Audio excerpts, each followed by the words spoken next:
Hi guys, ఎలా ఉన్నారు అందరూ? మనం ఈ వీడియోలో foundation types of foundations in civil engineering, అసలు ఫౌండేషన్ అంటే ఏంటి, ఫౌండేషన్లో ఏమేమి రకాలు ఉన్నాయి, ఏ విధంగా మనం ఫౌండేషన్ డిజైన్ చేసుకోవచ్చు అన్నది ఈ వీడియోలో మనం తెలుసుకుందాం. ఓకే, మనం టాపిక్లోకి అయితే వెళ్ళిపోదాం.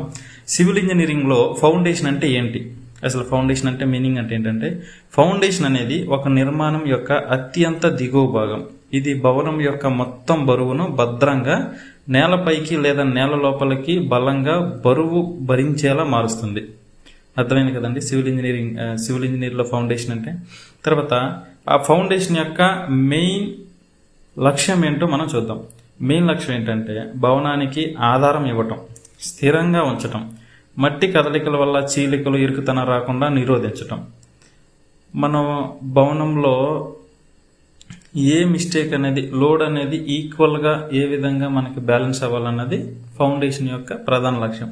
తర్వాత ఫౌండేషన్ యొక్క ఇంపార్టెంట్ ఏంటి, ఫౌండేషన్ యొక్క ఇంపార్టెంట్ అంటే భవన బరువు సమానంగా పంపిణీ చేస్తుంది, ఈక్వల్గా లోడ్ అన్నది క్యారీ చేస్తుంది. తర్వాత భూకంపాలు, పవన బలాలు, వరదలు వంటి సహజ విపత్తుల నుండి భవనాన్ని రక్షిస్తుంది.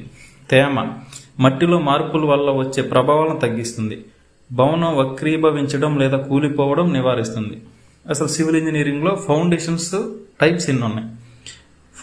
షాలో ఫౌండేషన్స్ అనమాట, తక్కువ లోతులో వాటర్ తర్వాత మట్టి కొంచెం బాగున్న పొజిషన్లో దీన్ని వాడతారు.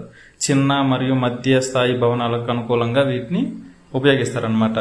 ఎగ్జాంపుల్ ఐసోలేటెడ్ ఫుటింగ్, ప్రతి కాలంకి విడిగా బేస్ ఉంటుంది దీనికి. ఐసోలేటింగ్ ఫుటింగ్ అంటే కంబైన్డ్ ఫుటింగ్, 2 లేదా అంతకంటే ఎక్కువ కాలంకి ఒక బేస్, ఒక కాలం నుంచి ఇంకో కాలంకి రెండింటి కలుపుకొని జాయింట్గా మనం అనేది ఫుటింగ్ అన్నది కాస్టింగ్ చేస్తాం అనమాట. దాన్ని కంబైన్డ్ ఫుటింగ్ అంటాం. స్ట్రిప్ ఫుటింగ్ అంటే ఏంటంటే, లాంగ్ వాల్ కింద కొనసాగించే బేస్ అనమాట, దాన్ని స్ట్రిప్ ఫుటింగ్ అంటాం. తర్వాత రాఫ్ట్ ఫౌండేషన్ అంటే ఏంటంటే, లైక్ స్విమ్మింగ్ పూల్స్లో కానీ పెద్ద పెద్ద స్ట్రక్చర్స్లో యూజ్ చేస్తాం. భవనానికి ఒక పెద్ద స్లాబ్ కింద మనం వేస్తామంట, మొత్తం స్లాబ్ మొత్తం ఒక ఫౌండేషన్ లాగా వేస్తే దాన్ని రాఫ్ట్ ఫౌండేషన్ అంటాం. తర్వాత డీప్ ఫౌండేషన్స్ అంటే ఏంటంటే, మంచి మట్టి లోతులో లభ్యమయ్యే చోట వాడతారు. పెద్ద భవనాలు, బ్రిడ్జులు, టవర్స్ వంటి నిర్మాణాలకి దీన్ని ఎక్కువ యూజ్ చేస్తారనమాట డీప్ ఫౌండేషన్స్. వీటిల్లో వచ్చే కొన్ని టైప్స్ ఉన్నాయి. Pile foundations, drilled shafts. Pile foundations అంటే పొడవైన ఐరన్ ని భూమిలోకి బాగా లోతుకి నిక్షిప్తం చేస్తారనమాట, దాన్ని పైల్ ఫౌండేషన్ అంటారు. డ్రిల్డ్ షాఫ్ట్స్ అంటే పెద్ద రౌండ్ హోల్స్ తీసి వాటిని కాంక్రీట్తో నింపుతారు. తర్వాత గ్రిల్లేజ్ ఫౌండేషన్ వచ్చేసరికి ఇది ఇనుము బీములు లేదా ఆర్సీసీ లేయర్లు వాడి బరువైన కాలమ్స్కి బలమైన బేస్గా ఉపయోగిస్తారు. తర్వాత ఇండస్ట్రియల్ స్ట్రక్చర్స్, బ్రిడ్జ్ కాలమ్స్ కూడా వాడతారనమాట. సరైన ఫౌండేషన్ ఎంచుకునే ముందు అసలు ఏం చూడాలి? ఒక ఇంజనీరు ఏ విషయాలను పరిశీలిస్తాడు? మెయిన్ సాయిల్ టెస్ట్ చేస్తాడు.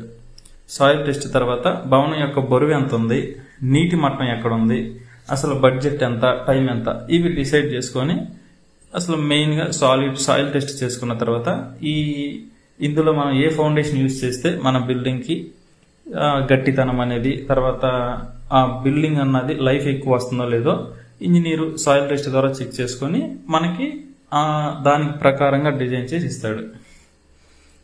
Okay, thank you. మీకు కనుక కంటెంట్ నచ్చినట్టయితే మీరు లైక్ అండ్ సబ్స్క్రైబ్ చేసి ఫాలో చేస్తారని, షేర్ చేస్తారు.